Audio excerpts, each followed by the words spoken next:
We've talked many times about how Cardano seemed to have the right developments and deployments taking place at just the right time in the crypto market. And it seems like that is going to be the case once again. We have a pretty big launch coming in Ouroboros Laos, which is obviously going to take Cardano to the next level. It's a pretty big deal.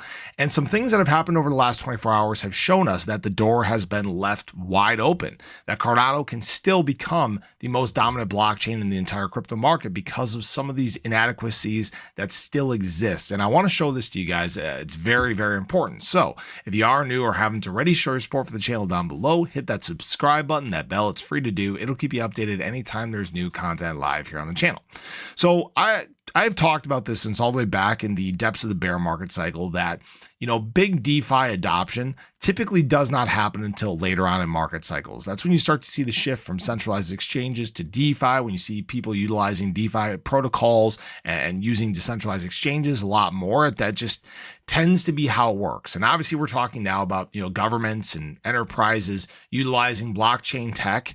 And what we're seeing is that many of these other chains still have issues. And here, I'll say this first of all, guys.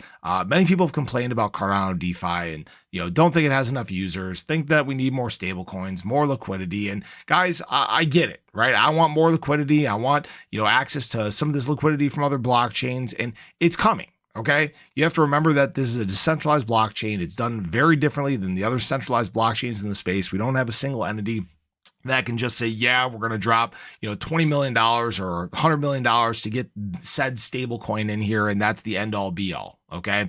We're doing things organically. And sometimes that means it takes more time to get things done. Okay. But I would say this, we're on a very good path right now. We have a lot of things that are in the works. Obviously, with Laos coming, that's a pretty big deal.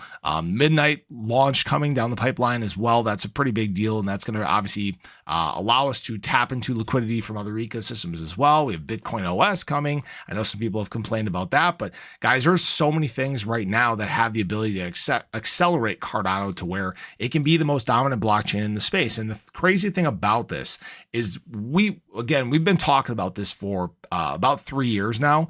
And in that time, these other blockchains in the space have not grabbed the bull and run with it. Okay.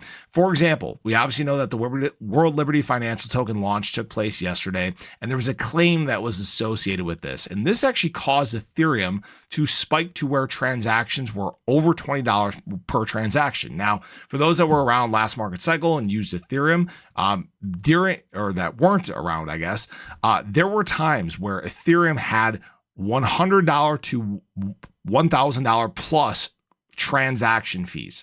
It didn't matter if you were doing $1 million trade or a 10-cent trade, that is the fee that you were paying. Ethereum became completely unusable, and that was about at the peak of the market cycle. It came down to where, it was like $80 a swap or $60 a swap. It was pretty brutal, to be honest with you guys. But what this showed us yesterday with this claim is that, yes, they've kind of put a bandage on the high gas fee problem that they've had, but it clearly has not gone away completely. Now, I will say, in all transparency, it has returned back down as the claiming has stopped or slowed down at least. But you guys can see what this spike looked like. So what this is showing you is that in high times of network demand, Ethereum still is at the point where it's too expensive. Okay.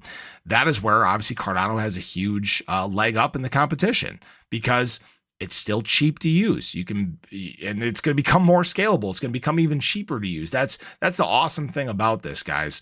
Now, what I wanted to point to as well is, people have talked about Solana and said Solana's the way and all that stuff, right? Well, Solana's just been absolutely cratering in market activity since all the way back in, November of 2024. In fact, it just returned back to the lowest levels since mid 2024.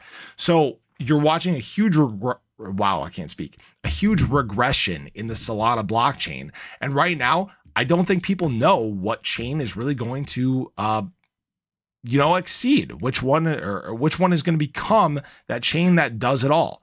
That's where Cardano has a huge opportunity. It's got major narratives around it. It's becoming more scalable than ever. It's more interoperable than it's ever been. And now you're talking about potentially RLUSD coming to the Cardano blockchain. You're talking about USD1 coming to the blockchain potentially. I mean, there's a lot of things that right now can make Cardano stand out. That's a pretty big deal. And I wanted to share that with you guys. So And anybody that thinks that right now it's over and that Cardano can't do anything, bullshit. Things are just getting started. And right now, yes, that door is wide open. So I appreciate you guys as always. I hope you enjoyed the video. Let me know your thoughts below, but have a great day. Catch you guys in the next one. Take care.